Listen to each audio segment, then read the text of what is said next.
ఈరోజైతే కొంచెం షాపింగ్ చేసుకోవాలి, బయటికెళ్ళే పని ఉంది కాబట్టి రెడీ అవుతున్నా. చిన్నగా మా పిన్నంతో పక్కన ముచ్చట్లు పెట్టుకుంటూ రెడీ అవుతున్నా. షాపింగ్ అంటే మోస్ట్లీ మేము ఒంగోలు ఆర్ దర్శి ఈ రెండిట్లలోనే చేస్తాము. అంటే టైంని బట్టి అన్నీ చూసుకొని ఎక్కడ వీలుంటే అక్కడ షాపింగ్ చేస్తాము. ఈరోజైతే దర్శికి వెళ్ళాము. ఫస్ట్ ట్రెండ్స్లో చూసాము. పోయినసారిలా కాకుండా ఈసారి కొంచెం మంచి కలెక్షన్ అయితే మంచిగా ఉంది. సో ఈసారి అయితే ఒక 2 అలా తీసుకున్నాను నాకు నచ్చినవి. హ్యాండ్ బ్యాగ్స్ కూడా మంచి కలెక్షనే ఉంది. బట్ ఏంటంటే నేను అస్సలు యూస్ చేయను, నాకు పెద్ద ఇంట్రెస్ట్ ఉండదు హ్యాండ్ బ్యాగ్స్ మీద. చెప్పుకోవాలంటే నాకైతే చాలా మనీ సేవ్ అయినాయి హ్యాండ్ బ్యాగ్స్ మీద. మేబీ ఇన్ ద ఫ్యూచర్లో యూస్ చేస్తానేమో హ్యాండ్ బ్యాగ్స్ అయితే.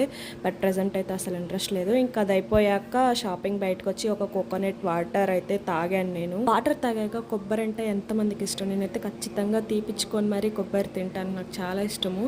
అండ్ మా నాన్న కూడా షాపింగ్ చేశాడు మాతో పాటు. ఇంకా అది అయిపోయాక కొన్ని స్వీట్స్ ఫ్రూట్స్ అన్నీ తీసుకొని ఇంటికైతే వచ్చాము. ఇంకా వీడియో అయితే ఇంతే. నచ్చితే లైక్ చేసి సబ్స్క్రైబ్ చేసుకోండి.